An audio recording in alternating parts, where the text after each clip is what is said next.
அரசியல் நம் பேச்சு, மூச்சு எல்லாத்துலயும் நிறைந்து இருக்கு. இங்க நம்மள இணைச்சதும் ஒரு அரசியல் தான். ஸோ வந்து அரசியல் இவங்க தான் பேசணும், அவங்க தான் பேசக்கூடாது அப்டின்னுலாம் இல்ல. எல்லாருமே அரசியல் பேசலாம். அதனால தான் நம்ம இங்க உட்கார்ந்துருக்கோம். அரசியல்ல வந்து மத்த கன்டென்ட் போட்டா எவனும் YouTube ப்ரமோட் பண்ண மாட்டுது. அதனால சீமான் கன்டென்ட்டே போடுவோம். சரிங்க. சீமான் அரசியல், அதுல உங்களுக்கு பிடித்தது என்ன? பிடிக்காதது என்ன? 2மே இருக்கும். அ நல்லது, கெட்டது, நாணயத்துக்கு இருமுனை மாரி. நல்லத சொல்லுங்க ஃபர்ஸ்ட்டு. அதுலருந்து ஆரம்பிப்போம். அடுத்து கெட்டத பார்ப்போம். ஓகே. சீமான் ஒரு இயக்கத்துல இருக்காரு. அந்த இயக்கம் வந்து எத கொள்கையா வச்சிருக்குங்கிற ஒரு விஷயம் இருக்கு. அந்த கொள்கை என்னன்னா, தமிழினம். இதுதான் அதோட கொள்கை. நீங்க வந்து மகாராஷ்டிரா போறீங்க. அங்கன்னா மராட்டியன்னு அவங்க ஒரு கொடிய பிடிச்சு நிப்பாங்க. நீங்க அத வெளியாளுங்க. நாங்க மராட்டியர் அப்படின்னு ஒரு கொடி பிடிச்சு நிப்பாங்க. அவங்களும் நல்லா வளர்ந்தாங்க. இது மாரி கர்நாடகா வந்தீங்கன்னா, நாங்க கன்னடர்கள் அப்படின்னு சொல்லி கொடிய பிடிச்சு நிப்பாங்க. ஏன் நம்ம ஆளுங்க போனப்ப அடிக்க கூட செஞ்சாங்க. பட் நம்ம இங்க அப்படி ஒரு ஆளுங்க கிடையாது. ஒருத்தவங்க எதிர்க்கவோ, ஒருத்தவங்க இது பண்ணவும் நம்ம நல்ல ஒரு புத்திசாலித்தனமான ஒரு ஆள். பட் இந்த ஒரு புத்திசாலித்தனம் மட்டும் போதுமா? இந்த பொறுமை போதுமா? அப்படின்னு கேட்டா கிடையவே கிடையாது இந்த காலத்துக்கு. நமக்கு ஒரு ஆவேசமும் தேவைப்படுது. இஸ்ரேல் எப்பயுமே ஒரு விஷயம் சொல்லுவாங்க. 9 பேர் ஒரு விஷயத்த சொல்லும்போது 10வது ஆள் ஒரு விஷயத்த அப்போனன்ட்டா சொல்ற மாதிரியே ஒரு ஆள் எடுப்பாங்க. அந்த சொல்ற ஆளியோட ஐடியாவே சேர்த்து செய்வாங்க இதுல. அந்த மாதிரி தான். நம்ம எவ்வளவு வளர்ந்துட்டு போறோமோ அதுக்கேத்த மாதிரி இதையும் நம்ம கூடயே நம்ம வளர்க்கணும் அப்படிங்கிறது என்னோட உண்பாடு. சோ வளர்ச்சிக்கு வந்து ஒரு கோபமும் தேவை. அதுல வந்து சீமான நீங்க ஆதரிக்கிறீங்க. ஓகேங்களா? நீங்க தொடக்கத்துல சொன்னீங்க தமிழ் இனம் அப்படின்ட்டு.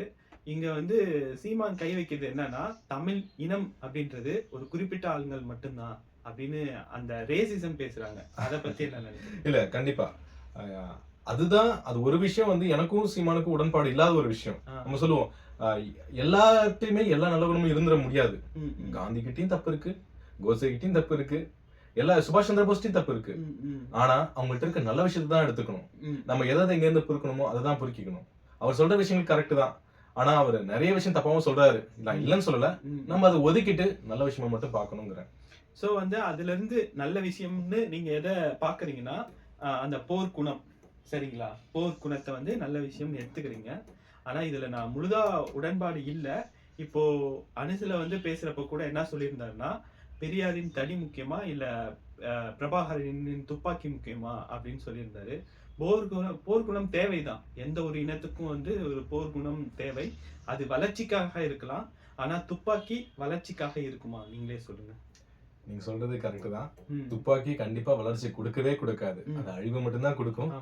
ஆனா துப்பாக்கி இல்லாம நீங்க நின்று இருக்கும் போது உங்களை துப்பாக்கியால சுட்டுட்டு தான் போவான். அதை நம்ம என்னைக்குமே புரிஞ்சுக்கணும். ஒரு ஆள் நம்ம கிட்டயும் துப்பாக்கியோட நிக்கணும். இருந்தா மட்டும்தான் நம்ம காப்பாற்றப்படுவோம். இப்போ கரெக்ட் தான். நீங்க துப்பாக்கி இருந்தாதான் வந்து காப்பாற்றப்படுவோம் அப்படின்னு சொல்றீங்க.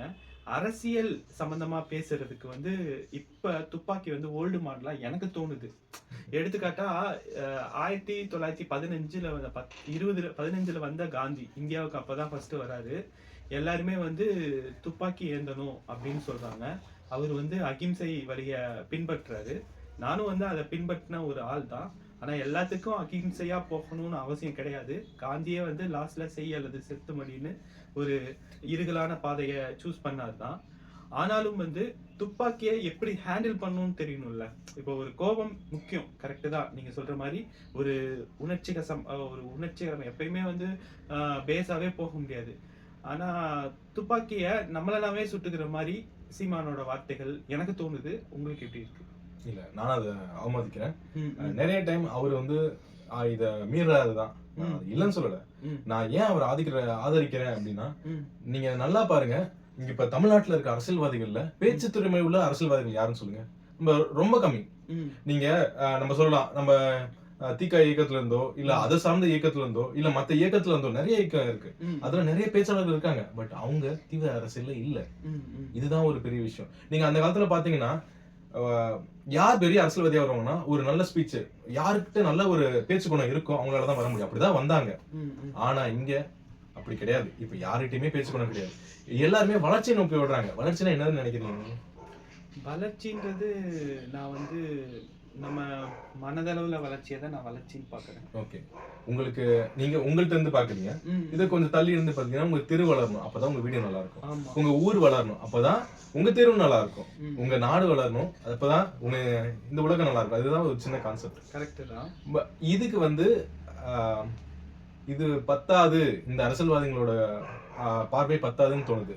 அதுக்காண்டி நீங்க சீமானோட பார்வை கரெக்ட்னு சொல்ல வரீங்களா? சீமான் பார்வையில சில கரும்புள்ளிகள் இருக்குன்னு வேணா சொல்லலாம். ம். சீமான் பார்வை தப்புன்னு நான் சொல்ல வரலையே. இல்ல, நானு அவரோட பார்வை, அது அவரோட தனிப்பட்ட விஷயம். இது நீங்க சொன்ன மாதிரி நாடு வளர்றதுக்கோ தெரு வளர்றதுக்கோ உபயோகமாகுமா அப்படின்றது தான் என்னோட கேள்வி.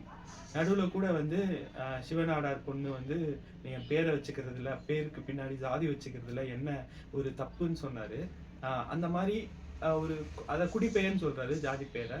அதெல்லாம் வந்து நாட்டுக்கோ வீட்டுக்கோ தெருக்கோ உபயோகமாகுமா? இல்ல, இது வந்து நான் முழுமையா எதிர்க்கிறேன். ம், இந்த பேருக்கு பின்னாடி போற அடமொழிகள் வந்து ம். தமிழ்நாட்டுல மட்டும்தான் கிடையாது.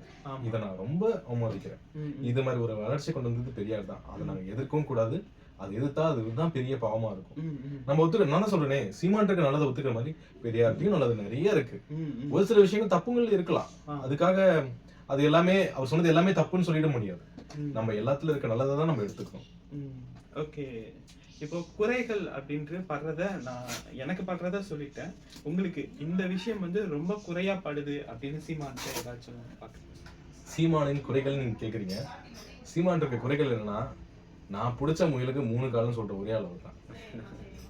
நான் பிடிச்சிட்டேன், அதனால அது 3 கால் தான் அந்த இதுக்கு இருக்கும் அப்படின்னு அவர் Maybe வந்து சொல்லிட்டு ஒரு கால் ஆக்சிடென்ட்ல அப்படி அது இருந்தா அது ஊனமான முயல் தான் சொல்லுமே தவிர அதுதான் முயல், இயற்கை முயல்னு சொல்லக்கூடாதுல்ல. அதை அவர் ஒத்துக்க மாட்டாரு. இதுதான் தவறான செயல். இதை அவர் மாத்திக்க வேணும் கண்டிப்பா, காலத்துக்கு ஏற்ற மாதிரி. ஓகே, தொடர்ந்து பேசுவோம். நன்றி.